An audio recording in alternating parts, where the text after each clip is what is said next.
আজই সাবস্ক্রাইব করুন এবং দেখুন আপনার প্রিয় শো। 2023-এ একটা আমার রোড অ্যাক্সিডেন্ট হয়েছিল।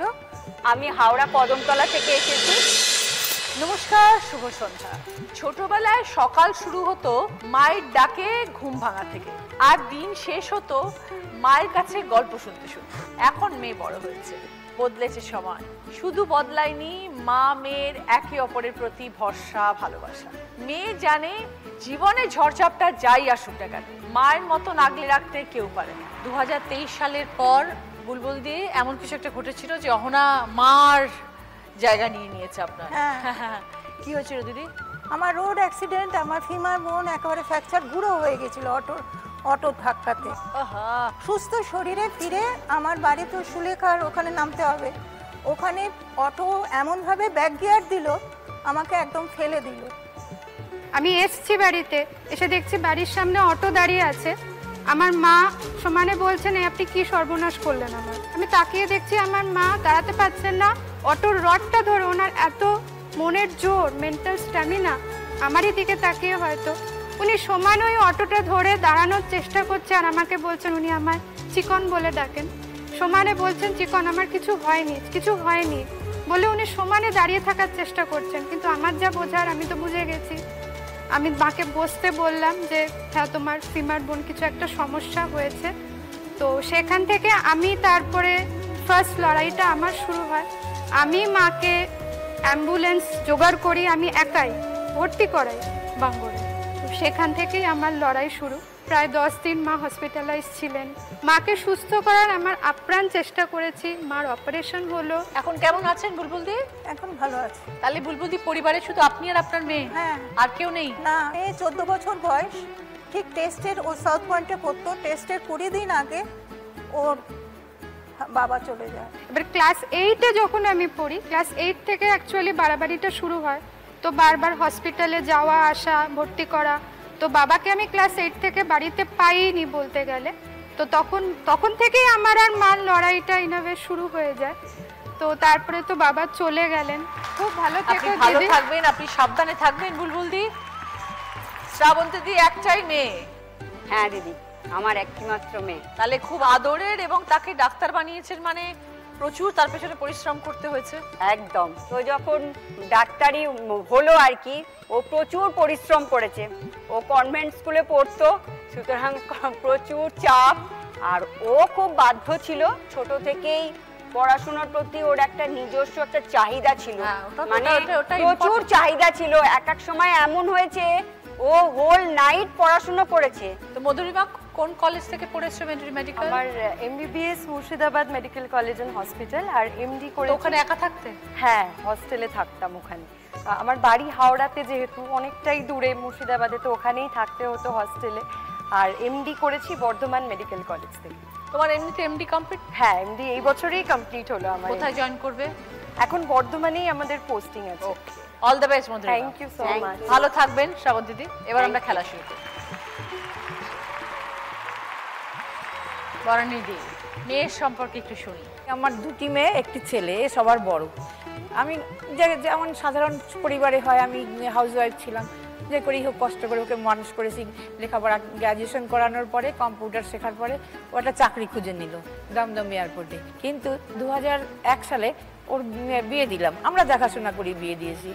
কিন্তু বিয়ের পরে 2004 সালে ওর একটি ছেলে হয়।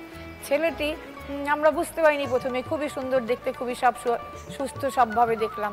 কিন্তু যখন দেড় বছর বয়স হলো, 2 বছর, তখন দেখছি ও কথা বলে না, মাও ডাকে না, কিচ্ছু বলে না। কেউ বলছিল দেরিতে বলে, কিন্তু 2 বছর হয়ে গেছে। তখন আমরা ডাক্তার দেখাই, সব টেস্ট করে নিয়ে ওকে বললো ও অটিস্টিক চাইল্ড। আর ওর যখন ছেলে এরকম হলো, তখন কিছুদিন ছিল শ্বশুর বাড়িতে। কিন্তু যখন দেখলো যে ওই রকম কথা বলতে পারে না, তখন ওরা শাশুড়ি এবং স্বামী দুজনে মিলে করলো যে আমরা ওকে রাখতে পারবো না, এখানে কে দেখবে ওকে। এবং ওর সাথে নানান রকম খারাপ ব্যবহার হতো। তখন আমি বললাম নিয়ে আয় আমার কাছে। সেই যে আমি রেখে দিলাম বাচ্চাটাকে, সেই বাচ্চাটাকে আমি বুকে করে আজকে 20 বছর বয়স হয়েছে। 20+। ওর দাদু সেন্ট্রাল স্কুলে ভর্তি করলো, ব্যারাকপুর সেন্ট্রাল স্কুল, ওখান থেকে 12 ক্লাস পাস। ওসব পড়াশোনাটা ওর মা খুব কষ্ট করে করিয়েছে। পাস করানোর পরে ওর মা তো ওই টাস্টার্সে আছে, মানে এয়ার ক্যাটারিং লাইনে। তখন আমি বললাম যে তুই একটা ওই হোটেল ম্যানেজমেন্ট করা ওকে। এখন ওর একটা ওই ইন্ডাস্ট্রিয়াল ট্রেনিংটা ও আমাদের অফিসেই করেছে, আর খুব সাকসেসফুলি ওটাকে কমপ্লিট করেছে। তো সুস্মিতা, এরকম কেন পরিস্থিতি হলো যে শ্বশুরবাড়ি থেকে চলে আসতে হলো? কেউ ওনারা অ্যাকসেপ্ট করলেন না? না, ওনারা অ্যাকসেপ্ট করলো না। তো স্বামীর তো সন্তান, কিন্তু ওই যে ওই মা শিখিয়েছে, মায়ের কথাতে চলতে দুনি। তা আসে, ছেলে দেখতে আসবে মাঝে মাঝে, কিন্তু বাকি বিশেষ একটা সম্পর্ক নেই। কিন্তু এখন আমাদের একটাই আশা, আশীর্বাদ করুন যাতে ছেলেটা নিজের পায়ে দাঁড়াতে পারে। নিশ্চয়ই। তো ধরো তুমি যখন চলে এলে শ্বশুরবাড়ি থেকে, সেই মনের জোর পাওয়া ছোট্ট ছেলে, তাকে নিয়ে এত বড় একটা জীবন এগিয়ে যাওয়া, মনে কিভাবে নিজেকে তৈরি করলে? মা ইন্সপিরেশন ছিল। মা বললো যে তুমি তোমার মতন কাজ করে যাও, আমি ছেলেকে দেখে নেব। কিন্তু বাড়িতে আসার পরে আমি ওর সাথে চেষ্টা করে করে ঠোঁট ধরে ধরে বলো মা, বলো বলো, এক একটা নতুন কথা বলানোটা। হ্যাঁ। কি নাম বলো? আমার নাম সুদেব ঘোষ। সুদেব ঘোষ। এটা কোথায় এসছো বলো? দিদি নাম বাবান। টিভিতে দেখেছো? টিভিতে দেখেছি। ভাল লাগে? ভাল লাগে। এরপরে কি করবে? নিজের জীবনে কি করতে চাও? চাকরি করব। বাহ, ভেরি গুড। চাকরি করতে হবে আর মা দিদার পাশে থাকতে হবে, ঠিক আছে? হ্যাঁ ঠিক আছে। করবে তো? করব। ব্যাস, ভেরি গুড বয়। রেখা দি, তোর রিমা একটাই মেয়ে? না, আমার 2 মেয়ে। বড় মেয়ের বিয়ে হয়ে গেছে, আর এ হচ্ছে ছোট মেয়ে। আচ্ছা। আর ও একটা ক্যাফে খুলেছে, আপনারা দুজনে মিলে করেন সেটা? হ্যাঁ হ্যাঁ, হোটেল ম্যানেজমেন্ট করেছে। করার পর ওখান থেকে প্রথমে গেল গোয়ায়। তো মনের মধ্যে বোধহয় ছিল তরুণীমা নিজের কিছু করব। আমার তো ছোটবেলা থেকেই মা যে এত ভালো রান্না করে, এবার মাকে দেখে দেখে আমার ছোটবেলা থেকে ইচ্ছা ছিল যে আমি রান্নার দিক দিয়ে মানে শেফ টাইপের কিছু একটা লাইনে যাব। এবার তারপর স্কুল শেষ হয়ে যাওয়ার পর যখন কলেজে উঠে মা বাবাকে বলি যে হোটেল ম্যানেজমেন্ট করার ইচ্ছা, মা বাবা দুজনেই সাপোর্ট করেছে। ওখান থেকে আমার পথ চলা শুরু হোটেল ম্যানেজমেন্টের। মানে আমাদের লাইনটা কি বলুন তো, 15 ঘন্টা 16 ঘন্টা টানা ডিউটি চলবে। ওই জব ছেড়ে মাকে বললাম যে তাহলে আমরা যখন আমার এই লাইনটা আছে, আমার তো অন্য বিজনেসে আমার কোনো অত আইডিয়া নেই, এবার তাহলে ফুড বিজনেসে স্পেশালিস্ট ছিলে? আমি হচ্ছে কন্টিনেন্টাল। ওকে। ওখান থেকে তারপর মা বললো তাহলে একটা ক্যাফে খোলা যাক ছোট মতো। প্রথমে বাবা একটুখানি না করেছিল যে না হবে না। আর আমাদের বাড়িটা একটুখানি গলির ভেতরে, বাড়ির মধ্যেই আমার ক্যাফে খোলা আছে। কতদিন হলো খুলেছো? 1 বছর 2 মাস হয়েছে সব। কেমন চলছে এখন? আগে প্রচন্ড স্ট্রাগল করেছি যখন প্রথম খুলেছিলাম, এখন তাও ভালো কাস্টমার পাচ্ছি। কিরকম খাবার রাখো? বেশিরভাগ সব ফ্রাইড আইটেম আছে, স্ন্যাক্স টাইপের। ক্রিসপি কর্ন আছে, স্যান্ডউইচেস আছে, বার্গার আছে। আমার সব থেকে ফেভারিট যেটা মানে বেশি চলে সেটা হচ্ছে আমার ক্রিম চিজ চিকেন ওয়ান্টন। তোমার এই ক্যাফেটা কোথায়? যাদবপুরের সাফুইপাড়া। তো কি নাম রেখেছো ক্যাফের? The chef spot. All the best. Thank you. Tarunima chef spot. হ্যাঁ, আজ সবাই জেনে গেল তোমার শেফ স্পট, সবাই যাবে তোমার ওখানে।